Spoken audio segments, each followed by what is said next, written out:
here, yet another YouTube outdoor and gear review channel. This is Marcus speaking. Today we're talking about flashlights. Specifically, I want to talk about a headlamp. Because what are you expecting if you go into the outdoors during a night? If you're crazy enough to do that, as my wife would emphasize. So if you're crazy enough to do that, you can have a really good time, like here in a campfire, but you need a good, reliable light source. And a $2.50 flashlight from the supermarket really won't cut the mustard. So you need to spend a little bit more money for multiple reasons. First of all, you want your flashlight to be enduring, having good run times, good brightness levels, good maximum brightness, but good overall well-spaced brightness levels for every situation, not just search and rescue, but also if you need to preserve your night vision, for example. Now, something that you also want to do, or want to have, and that some people overlook, is you want to have good color rendition. So you don't want to have just a bright light source, but you actually want to have a light source that renders the colors most naturally. And for that you should go with LEDs that have a neutral white color rendition and that are not in the cool white spectrum. Cool white is a little bit brighter, but forget about the extra brightness, go with better color rendition. Otherwise you feel like you're on an alien planet if plants light up in bluish, crazy colors. Wow, it's too hot here. It's a hot day and it's a hot fire. So anyways, I go with the Skilhunt H03. That's a very nice little headlamp. It's powered by 18650 rechargeable battery, a lithium ion battery. Delivers fully charged like 4.2 volts, so it's rated for 3.7 volts, something like that. So it's a high power rechargeable cells. It's worth about, in terms of energy, amount of stored energy, it's worth about 4 AA cells. You don't need to carry around 4 AA cells, just go with one 18650. So you have a very compact little light. And what makes this light special, it has a TIR lens. That is a lens that actually scatters the light. So you don't have a tightly focused hotspot and some spill around it, but instead you have an even field, even light distribution, and with that you can see every detail. You won't miss anything and you won't blind yourself. Now let me turn down that flashlight because we don't want to disturb the animals too much.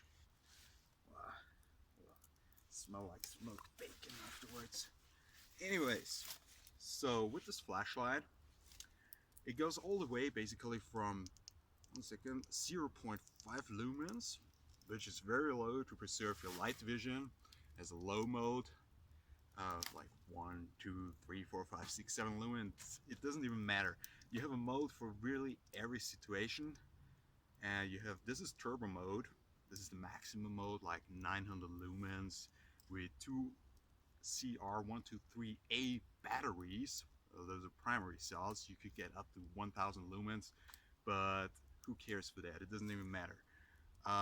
So you have a turbo mode, you have a low turbo. This is the low turbo, and this is the high turbo, which is rated around 900 lumens. I would say after a few minutes it's probably 700 or 800 lumens, but that is a whole lot of light in the outdoors. It really is enough to have a bicycle and drive through the woods, right through the woods at high speeds, and be pretty safe, as safe as you can be, if you want to be safe. Some people don't want to be safe, as my wife would emphasize.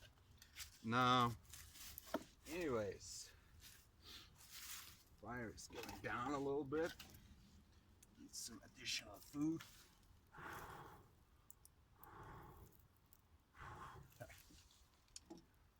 Okay, so here we go.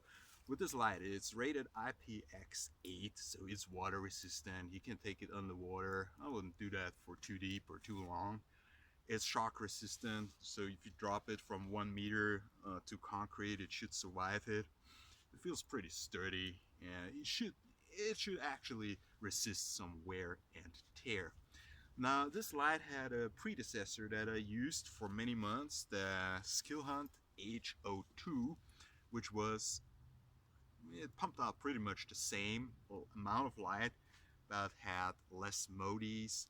It was a bit bigger, a bit bulkier, and the heat dissipation was not as good.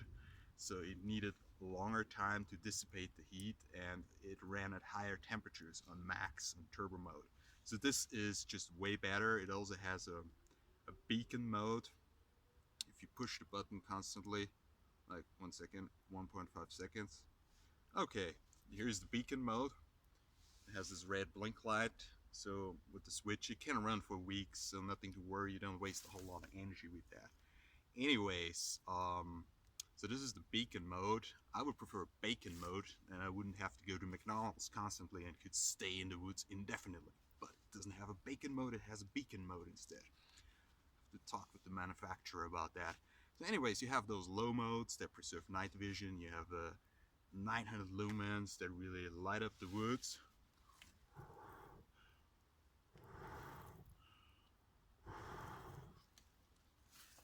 And everything in between. So it serves most or every purpose. So it's a headlamp, okay, but you can also take it out of the headband. It comes with a clip. You can EDC it, so it can carry it every day in every situation. But since it doesn't have a tactical switch, but an electronic switch, which is kind of a little bit slower, I'd definitely prefer it as a headlamp, and I wouldn't use it for any other purpose really. It also has a magnetic base. In case you find anything magnetic in the woods, tell me. But anyways, if you want to work on the car, so that comes in handy. So it's a good all-purpose headlamp, also for running, because it's very light, very durable, delivers a beautiful field of light. So again, no hot spot, no spill, an even distribution of light, just beautiful. That's exactly what you want outdoors in the woods. Now, so far for the Skilhunt H03, excellent light. I had a work colleague complaining about the Skilhunt. Oh my gosh, it's not bright enough. Because like 900 lumens through a TIR lens in daylight, they don't look very bright compared to 900 lumens pumped through a standard tactical flashlight with a hotspot. But in the woods, they appear a lot brighter than 900 lumens pumped through a normal lens and lens system. So you can totally go with that. It is a lot of light, more than 900 to 1000 lumens from one 18650 cell is possible. You have Nightcores or Clarus lights who deliver 1600 or up to 2000 lumens, but that's only possible for a few minutes. We need much more runtime out here in the outdoors. It's not like a drag race with a high power car. You need something that endures and something that is rock solid. And I feel the Skilhunt delivers just that. Okay folks, let me show you the difference between a TIR lens and a standard tactical flashlight. Here is the TrueNight TZ10 version 2, which has a very tight hotspot and nice spill. So just so you see the difference, let's check it out. So okay, here you have the TrueNight. So that's the maximum level on the TrueNight. See how far it goes? Yeah, the mobile phone camera is not as good, but it goes pretty far. And you have a nice spill, which is very useful. And you have a good hotspot. Not an extremely focused hotspot like in some flashlights, but a useful hotspot that throws far enough, but doesn't tend to blind you too much when you're like close to a tree. And now I show you the TIR lens of the Skilhunt, just for a comparison.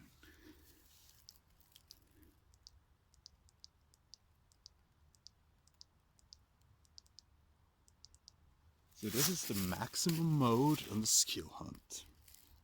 You see, you have this nice even distribution of light, this close field, you see every detail. You'll spot any animal that you want to spot and that you didn't scare away in the first place by activating such a powerful light. And here again, the hotspot. So, of course, the Skilhunt is totally outthrown by the tactical flashlight. But again, for outdoor uses, if I had the choice of only having one flashlight, I definitely would go with the Skilhunt or something like that, because it's just that much more fun with a TIR lens